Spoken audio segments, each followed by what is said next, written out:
Hey guys, it's me, MS Solutions. ഇനി എന്തിന് വേറെ സൊല്യൂഷൻസിന്റെ പ്രിയപ്പെട്ട വിദ്യാർത്ഥികളെ സ്കൂളുകൾ തുറക്കലുമായി ബന്ധപ്പെട്ട ഒരു കാര്യം നിങ്ങളിലേക്ക് ഷെയർ ചെയ്യാനാണ് MS Solution ഇപ്പോൾ വന്നിരിക്കുന്നത്. പ്രത്യേകിച്ച് നമ്മുടെ LP, UP, high school, higher secondary വിഭാഗത്തിലെ കുട്ടികളൊക്കെ ചോദിക്കുന്ന ഒരു ചോദ്യമാണ്, സർ ജൂൺ 3 സ്കൂൾ തുറക്കുന്നുണ്ട്, അപ്പോൾ +1കാർക്ക് എപ്പോഴാണ് തുറക്കുക? +1കാർക്ക് ജൂൺ 20 ശേഷമാണ്. ജൂൺ 24 എന്ന് പറയുന്ന ഒരു ഡേറ്റ് ഓൾറെഡി പ്രഖ്യാപിച്ചിട്ടുണ്ട്. എന്തായാലും +1കാർ ഇപ്പോൾ തുറക്കില്ല എന്ന് അവർക്കറിയാം. കാര്യം +1ന്റെ ഫസ്റ്റ് അലോട്ട്മെന്റ് വരുന്നത് പോലും ജൂൺ 5-ാം തീയതിയാണ്. സോ +1 വരെ നമുക്ക് അങ്ങോട്ട് മാറ്റിവെക്കാം. ഇനിയുള്ളത്, സാർ SSLCക്കാർക്കൊക്കെ തുറന്നല്ലോ എന്ന് പറയുന്നുണ്ട്.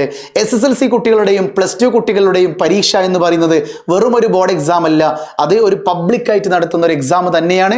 അതും അവരുടെ ഹയർ എഡ്യൂക്കേഷന് പോകുമ്പോൾ SSLCയിൽ നിന്ന് +1ലേക്ക് പോകുമ്പോഴും +2 കഴിഞ്ഞിട്ട് ഡിഗ്രിയിലേക്ക് മാറുമ്പോഴും അവിടെ ഒരു അലോട്ട്മെന്റ് പ്രോസസ്സ് നടക്കേണ്ടത് കൊണ്ട് തന്നെ ഈ രണ്ട് പരീക്ഷകളും നിർണായക പരീക്ഷകൾ തന്നെയാണ്. ഈ രണ്ട് ക്ലാസ് റൂമുകളും നിർണായക ക്ലാസ് റൂമുകൾ തന്നെയാണ്. സോ ഇവർക്ക് സ്പെഷ്യലായിട്ട് ഒരല്പം നേരത്തെ തുറക്കേണ്ടി വരും. അങ്ങനെയാണെങ്കിൽ ഇപ്പോൾ മേ ബി ഞാൻ ഈ വീഡിയോ ചെയ്യുന്ന സമയം വെച്ച് പറയുകയാണെങ്കിൽ എൻ്റെ നാട്ടിലുള്ള പല സ്കൂളുകളിലും, എയ്ഡഡ് സ്കൂളുകളിലും അൺഎയ്ഡഡ് സ്കൂളുകളിലൊക്കെ സ്കൂളുകൾ മെല്ലെ മെല്ലെ തുറന്ന് പ്രവർത്തനം ആരംഭിച്ചിട്ടുണ്ട് എന്ന് പ്രിയപ്പെട്ട കുട്ടികൾ മനസ്സിലാക്കുക.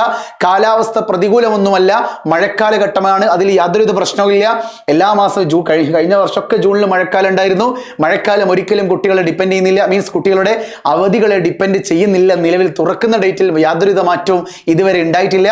പിന്നെ ഇലക്ഷൻ കാരണം മാറ്റിവെക്കുമോ എന്നുള്ള ചോദ്യത്തിന് വീണ്ടും ഞാൻ ഉത്തരം പറയുന്നു. ഇലക്ഷനുമായി ബന്ധപ്പെട്ട് ജൂൺ 4-ാം തീയതി ഇലക്ഷൻ റിസൾട്ട് വരുമെങ്കിലും ഗവൺമെന്റ് ജൂൺ 3 എന്ന് പറയുന്ന ഡേറ്റ് സ്കൂളുകൾ തുറക്കുന്ന ഡേറ്റ് ആയിട്ട് പ്രഖ്യാപിക്കുമ്പോൾ തന്നെ ഗവൺമെന്റിന് അറിയാമായിരുന്നു എന്ത് ജൂൺ 4-ാം തീയതി ഇലക്ഷൻ ഉണ്ട്. സോ ഒന്നും കാണാതെ ജൂൺ 3-ാം തീയതി സ്കൂൾ തുറക്കുന്ന ഒരു തീരുമാനം ആരെടുക്കില്ല? വിദ്യാഭ്യാസ വകുപ്പ് എടുക്കില്ല. അപ്പോൾ ജൂൺ 3 എന്തായാലും സ്കൂളുകൾ തുറക്കും. പിന്നെ വൈകിയേക്കും എന്നൊക്കെ പറയുന്നുണ്ട്. പല സ്കൂളിലെ ടീച്ചേഴ്സിനോടും ഞാൻ ചോദിച്ചപ്പോൾ എൻ്റെർലി അവർ പറയുന്നത് ജൂൺ 3-ാം തീയതി തുറക്കുന്ന രീതികളിൽ സ്കൂളുകളിൽ ക്രമീകരണങ്ങൾ തുടങ്ങിയിട്ടുണ്ട്. സ്കൂളുകളിൽ കുട്ടികളെ 10-ാം ക്ലാസ്സിലൊക്കെ എത്തിയ കുട്ടികളെ ക്ലാസ് റൂമുകളായിട്ട് തരംതിരിക്കാൻ തുടങ്ങിയിട്ടുണ്ട്, ഡിവിഷൻ ആക്കാൻ തുടങ്ങിയിട്ടുണ്ട്. അവരുടെ മാർക്കുകൾ വിലയിരുത്തിക്കൊണ്ട് പിന്നെ അവരെ അതിനനുസരിച്ചൊക്കെ ചെയ്യുന്നുണ്ട്. എന്തായാലും സ്കൂളുകളിൽ ക്രമീകരണങ്ങൾ ആരംഭിച്ചിട്ടുണ്ട്. ഇത് തന്നെ ജൂൺ 3 തുറക്കുമെന്നതിൻ്റെ ഏറ്റവും പ്രധാനപ്പെട്ട ലക്ഷണം തന്നെയാണ്. ഉച്ചക്കഞ്ഞി, ബസ് ഡ്രൈവർ, ബസ്സിൻ്റെ ഓട്ടം, കാര്യങ്ങളൊക്കെ, ഐഡൻറ്റിറ്റി കാർഡ്, യൂണിഫോം, ടെക്സ്റ്റ് ബുക്കുകൾ എല്ലാം കൊണ്ടും സ്കൂളുകൾ ക്രമീകരണങ്ങൾ ആരംഭിച്ചു കഴിഞ്ഞു. സോ ഇതിൻ്റെ ലക്ഷണങ്ങൾ പറയുന്നത് ജൂൺ 3 അത് കൺഫേംഡ് ആണ് എന്ന് തന്നെയാണ്. സോ വീണ്ടും കാണാം. It's me, MS Solutions. ഇനി എന്തിന് വേറെ സൊല്യൂഷൻസ്. ബൈ.